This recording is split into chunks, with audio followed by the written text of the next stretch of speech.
Hey, how's it going, guys? It's Technical Tim here, and I want to thank everyone so much who's been liking all my videos and subscribing to the channel.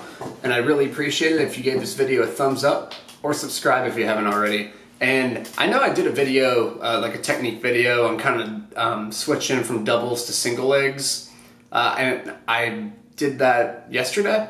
So I've done a video since I've been back to Hawaii, but I was kind of waiting to talk about kind of my trip and the previous event until I did this video, just because this is kind of more continuity, where I kind of feel like those technique videos are a little more standalone, and this is kind of like more continuity with the betting. And I'm gonna give a preview on some select fights for the Cowboy and Justin Gaethje card, and I'll timestamp below. A lot of people have been asking for timestamps on specific fights, so I'll do that. So check below and you should be able to see the fights that I talked about. But before I get there, and if you want to skip ahead to those timestamps, go ahead. But before I get there, I do want to say just a couple things. One, Hawaii was fucking awesome, and it was really cool to have a break. I was in Maui, went to Maui, and shout out to a couple of the guys on Twitter who kind of gave me some recommendations, and every recommendation I got ended up being really good. So you guys just, you guys killed it on those recommendations. But yeah, it was relaxing. It was a lot of fun. And got a lot of sun. I haven't had like a sun type of vacation for a while, so it was cool. Yeah, and I watched the Khabib card like at the resort, so that was pretty fun. But kind of going back on the Khabib card and kind of reviewing, I'm just going to kind of review the fights that I had plays on. And I ended up losing 2 units that event. I lost my Andrea Lee pick, I lost my Taleb pick, and then I had a max bet. I don't think I mentioned it. If you look at my track picks, my max bets are usually about 5 units. That's like the most I'll go. I won't really ever go more than that. And I maxed Makhachev, so that hit. But my other 2 bets, and I had a decent amount on Andrea Lee, those 2 didn't hit, so it still ended up being a losing night. But I wanted to kind of talk about something before I get into those 3 fights. Like someone on Twitter, like the first 2 picks of Taleb, I had a 1 unit play on Taleb, and then I had a few units on Lee. So I started off obviously pretty bad on the night. Like I was down like, I don't know, like 4 or 5 units, and then once Makhachev hit, it ended up being just kind of like a small loss of a night, just 2 units, nothing crazy, but it was fine. Just shit happens. And like, yeah, like someone tweeted out just, hey, do you have any more picks? I want to like make up for the 2 losses that we had already. And I just want to emphasize like that's a very dangerous mindset to have. You don't want to chase during a card. And I tweeted back like, I have Makhachev left, and that like I don't treat each event like every fight is mutually exclusive from each other. I don't like treat an event like I'm not trying to profit from an individual event. I'm going fight to fight. Like going to an event, that's just a dangerous thing. That's when you start making dumb individual bets if you're trying to chase or win per event. And like what I said was like that's very dangerous to start chasing, because all of a sudden that 4 unit play, if you try to get 4 units back, that's how you're down 8 units. And you could get lucky on a coin flip, because usually the bookies are pretty correct on a lot of the odds, and closing odds tend to be a little more accurate.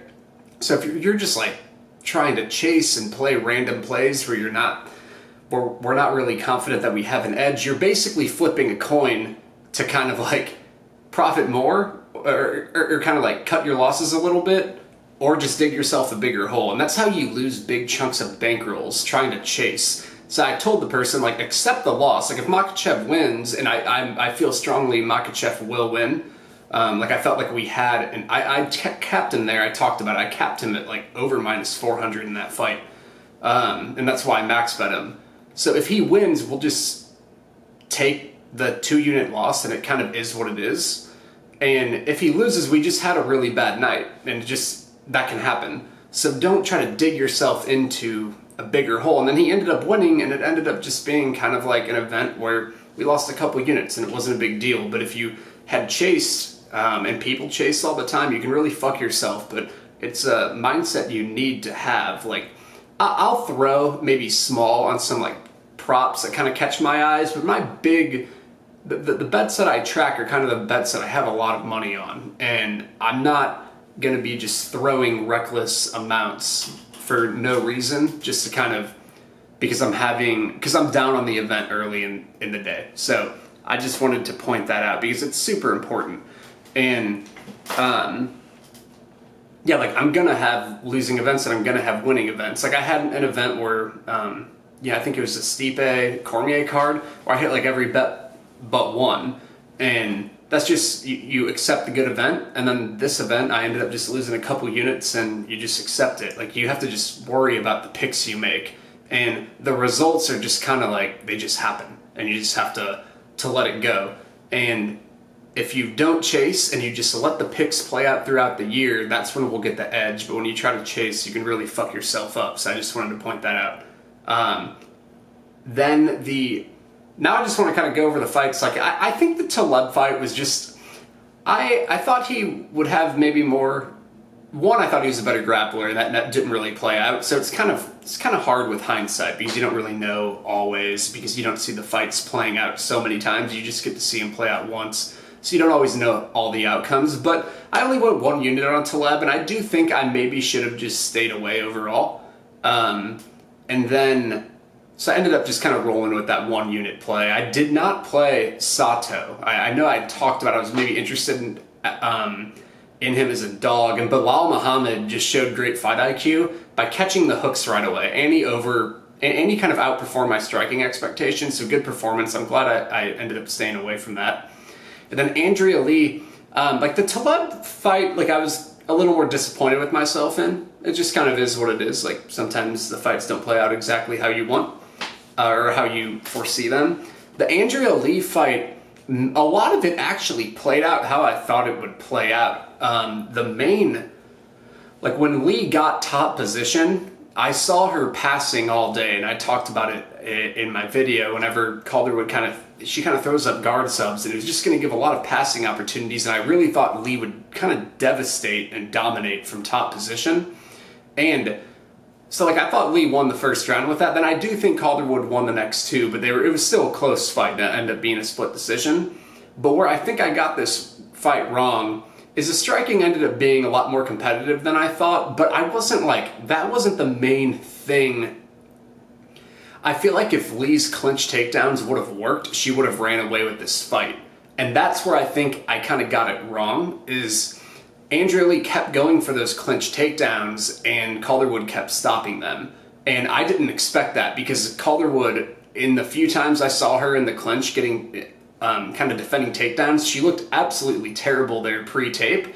And Andrea Lee's good from that position. Like you can go watch Calderwood versus Lipsky, and it was pretty like dreadful the way she defended that clinch takedown.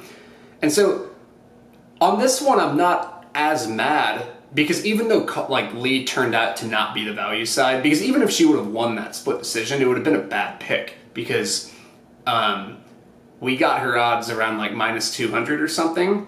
So that implies she wins 66% of the time, which obviously, like, if you kind of see how that fight played out, I don't think it plays out that way. But I do think if she could have got those clinch takedowns, it would have been a different story, because I think she would still kind of dominate from top position for the most part. So the fight ended up being a non-value side on Lee, but I think it was just kind of because Calderwood outperformed the takedown defense from the clinch, which I didn't expect. And sometimes that just happens. It's just that one little sequence that a fighter kind of overperformed your expectations, and then it ended up just being a closer fight because of that. So I'm not so mad at that. Like, I'm mad whenever I really fuck up a fight. My worst pick of the year, and I should have seen it coming, was Jacare and Hermanson. And I was relying too much on Jacare just going for takedowns, and I thought he would do well from top position. And I kind of just ignored the fact that Jacare's low volume and doesn't always go for takedowns. Like, that was a dumb pick, and I kind of realized it once the fight started playing out. But Lee and Calderwood, I'm not as mad, because I think it's more Calderwood kind of just overperformed her tape on the clinch takedowns, and because she overperformed the tape on the clinch takedowns, she kept the fight standing where she had a path to victory to win. So that's kind of how I felt about that. And then Makhachev, this was one of my 4 max bets of the year. And this was a good pick. Like, I know kind of like the really good bettors were afraid of, first of all, like, people don't cap grappling well. Like, the way that third round played out is the way that it's pretty much always going to play out once Makhachev gets top position. He's too good on top. The only way Ramos was going to get up is if it was a stand-up, in my opinion, or a super like low percentage scramble. But Makhachev's too heavy on top, and people don't realize how heavy he is on top because he's gone against a lot of good wrestlers who've been able to get up. And like Sarukian, Chris Wade are fucking really good wrestlers, like super, super legit. And so people may not realize like how good Makhachev's top game is, but whenever he went against Cajun Johnson, you kind of saw how elite it was. Like Rustam Khabilov, like a decent wrestler, wasn't even able to control Cajun, and once Makhachev got him there, it was fucking over. And I can just tell the way he manipulates leverage that he's just extremely dominant with his top position. And so I'm glad that we ended up kind of playing big on Makhachev, because I wrote down that there was a possibility for 10-8 rounds in that fight, and he ended up getting one in round 3 just because he would have so much top position and he would kind of be in home country. And I've been actually doing like a research project on the likelihood of home fighters getting 10-8 rounds is much higher.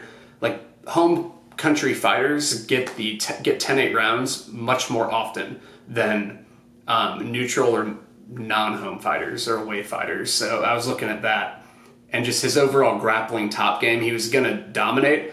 And his low volume was kind of like the biggest threat for him to lose that fight would be like a low volume kickboxing match or a very fluke finish.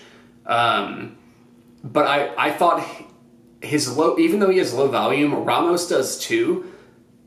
But Makhachev also doesn't ever get hit. So, like, he fights in a way to make sure he's kind of winning. I noticed that in a lot of his fights. Like, he doesn't just, like, let someone up him in the volume. Like, he'll throw back if you start coming after him type of thing. So I didn't think the volume was that big of a deal, and I thought he was a better striker anyway.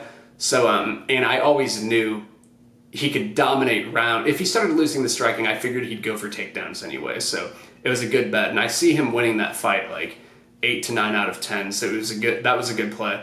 But yeah, overall, like, just kind of let the fights play out and don't try to chase picks, because that's how you really fuck yourself up. Like, I'm going to have losing events. Like, out of the, like, I don't know how many events there are in a year, but like, let's say there's 70 events in a year. Like, I'm gonna lose 30 events probably. Like, I'm gonna have like maybe 30 losing events. But you just have to kind of understand that and not make the amounts you lose in those losing events very big, because the most I've lost in an event this year, like, I've only had like 2 events where I lost over 4 units. So you have to kind of minimize damage. But sorry for that rant, and I just want to kind of go over Cowboy and Justin Gaethje. And I'm just gonna go over 2 fights here, because these are kind of, one I do have a play on already, and then the other one I'm thinking about, and I at least have like one position on the fight. But let's first go over Antonio Carlos Jr. and Uriah Hall. Sorry about that, the camera kind of went off for a second, so I just restarted. But let's go over Antonio Carlos Jr. and Uriah Hall. And this is a fight where I do have action on, and I tipped him, and I actually just tweeted out the play because I noticed like the line was getting crushed. So I wanted just like anyone who's maybe buying my picks to kind of know that was one of my plays, so they wouldn't be surprised if they picked the fight and the odds had changed. But I tipped Antonio Carlos Jr. and I played him in the minus like 165 to minus 180 range. Like I threw a decent amount on him, and I tipped him out around that too. And I cap him around minus 300 to minus 400 here, and the odds have been changing, and they're to like minus 2, anywhere from minus 230 to 275 right now. So I actually think they're like getting more where they should be. And I would wait. Like if you haven't played this, like if you've played it, great. Like you made a good pick. and you beat what the odds are now. But I would maybe see if the lines improve, and if they don't, just kind of leave it alone if you don't already have a play. But if you can get it under minus like minus 215, like around the minus 200 range, like I recommend playing him because I really put him around 75 to 80%, and around minus 200 would be 66%. So you'd get like a decent edge on the books, in my opinion. But the way I see this fight is Antonio Carlos Jr. So how do I want to go about explaining this? His takedowns, let's kind of just, we know if he gets some takedowns, he could really have a lot of success here on the floor and probably get a submission. And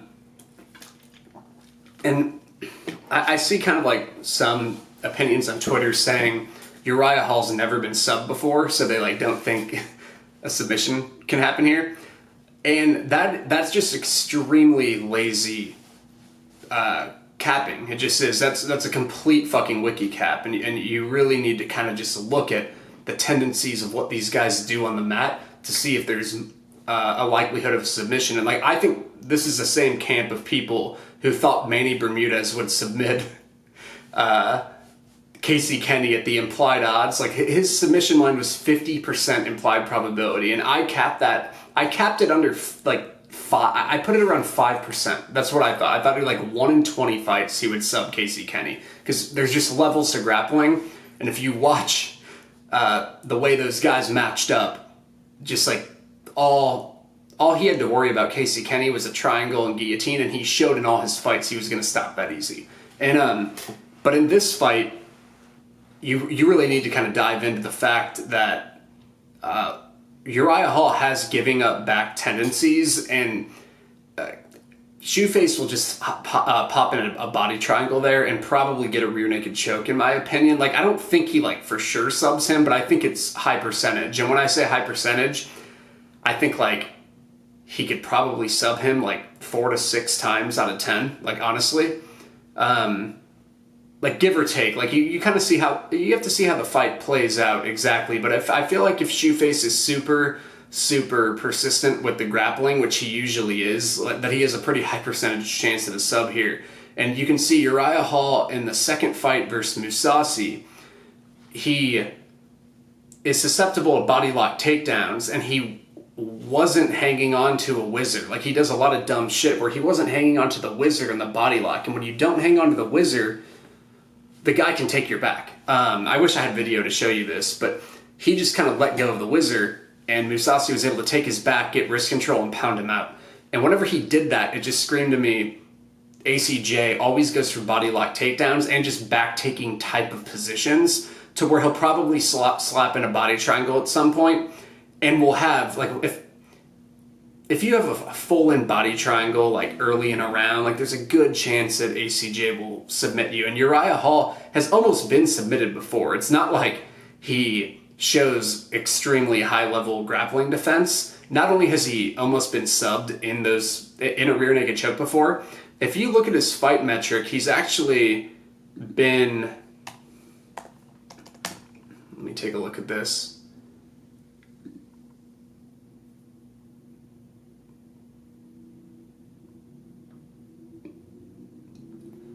So in one round versus Krzysztof Jotko, he got past 3 times. He was a little stunned at that point, but he was just giving up so many positions on the floor. And Krzysztof Jotko is a good grappler, but he's not nearly as dangerous of a passer and submission grappler as Antonio Carlos Jr. He's just not.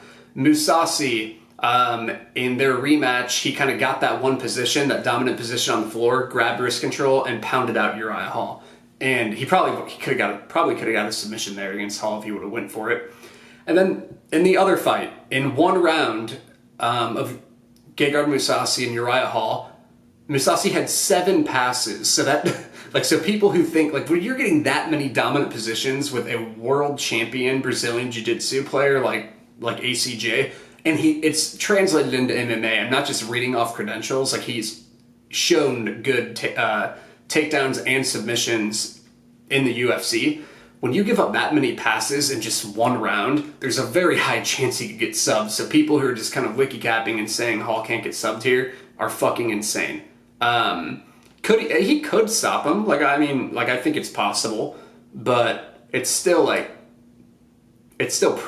high percentage chance that he gets subbed here.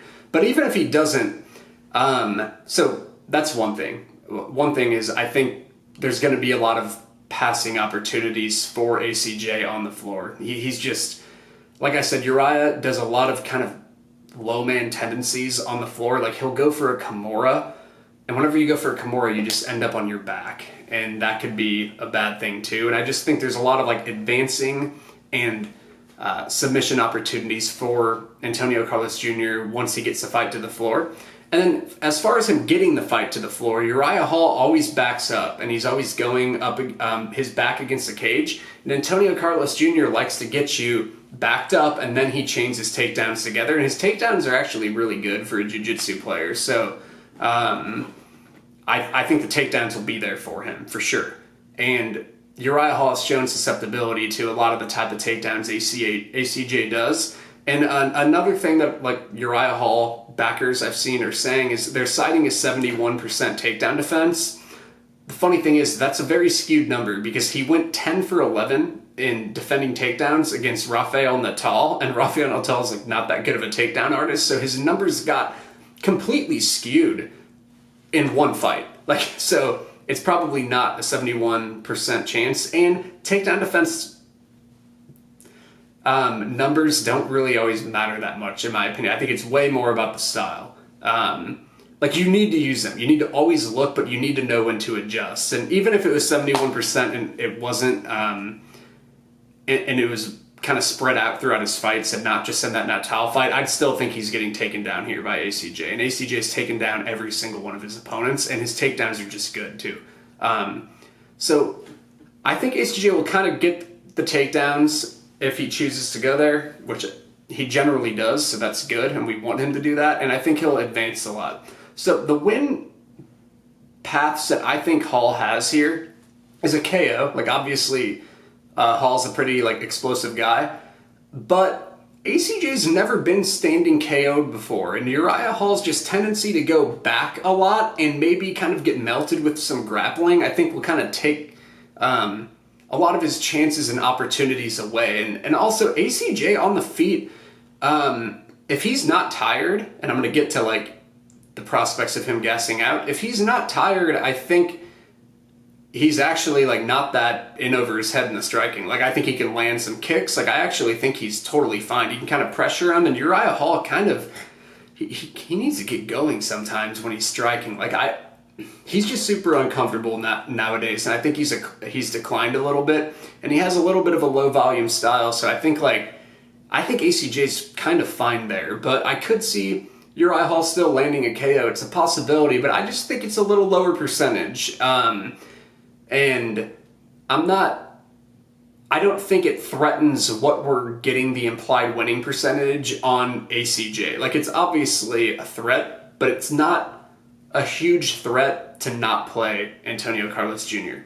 The other path that I see Uriah Hall getting is maybe just kind of like a random decision, like on the feet.